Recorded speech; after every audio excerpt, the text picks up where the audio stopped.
Ma'am, order पछि update कसरी पाइन्छ? बुक कता पुग्यो भनेर थाहा हुन्छ कि हुँदैन? यस, हामी अर्डर अपडेट र डेलिभरी स्ट्याटस प्रोभाइड गर्छौं ताकि तपाईहरूले अर्डर कहाँ आइपुग्यो भनेर थाहा पाउन सक्नुहोस्। मेम, बुक ड्यामेज आयो भने के हुन्छ? रिप्लेस गर्न मिल्छ कि मिल्दैन? हो, तपाईले धेरै राम्रो क्वेशन सोध्नुभयो। यो क्वेशन प्राय धेरैले सोध्नुहुन्छ। हामीले बुक प्याक गर्दा नै ड्यामेज छ कि छैन भनेर चेक गर्छौं र केही गरी बुक ड्यामेज छ भने रिप्लेसमेन्टको अप्सन पनि एभाइलेबल छ।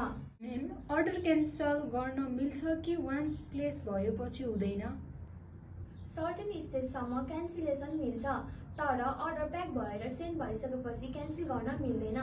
मेम, इन्ट्रान्स इक्जामको प्रिपरेसनको लागि बुक्स एभाइलेबल हुन्छ कि हुँदैन? जस्तै लोक सेवा, एमबिबिएस, इन्जिनियरिङ, इङ्ग्लिस र नेपाली दुईटै ल्याङ्ग्वेजको बुक्स एभाइलेबल हुन्छ कि सिर्फ इङ्ग्लिस मात्र हो?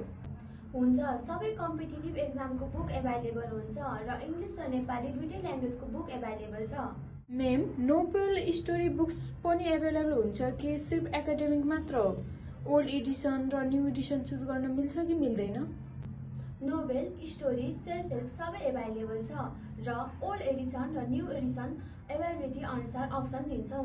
मेम, डेलिभरी चार्ज चाहिँ सबै ठाउँमा सेम हुन्छ कि लोकेसन अनुसार चेन्ज हुन्छ?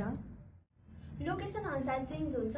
तपाईको लोकेसन काठमाडौँ भ्यालीभित्र छ भने 120 देखि 150 सम्म हुन्छ भने आउट अफ भ्याली छ भने लोकेसन अनुसार चेन्ज हुन्छ। मेम, कस्टमर सपोर्ट चाहिँ कसरी कन्ट्याक्ट गर्ने प्रब्लम आयो भने? यदि कुनै प्रब्लम आयो भने तपाईले हाम्रो फेसबुक, व्हाट्सएप, इन्स्टाग्राममा डाइरेक्ट कल या मेसेज गर्न सक्नुहुन्छ। मेम, रेस्पोन्स कति छिटो दिनुहुन्छ? र रिपिट कस्टमरलाई केही अफर या डिस्काउन्ट हुन्छ कि हुँदैन? जेनरली हामी चाहिँ रिप्लाई चाँडै नै दिइरहेका हुन्छौँ र रिपिट कस्टमरलाई स्पेशल अफर प्रोभाइड गर्छौँ। तपाईहरूले अरू सर्भिस पनि एड गर्ने प्लान छ, जस्तो इबुक या अरू केही सोचिराख्नु भएको छ तपाईहरूले?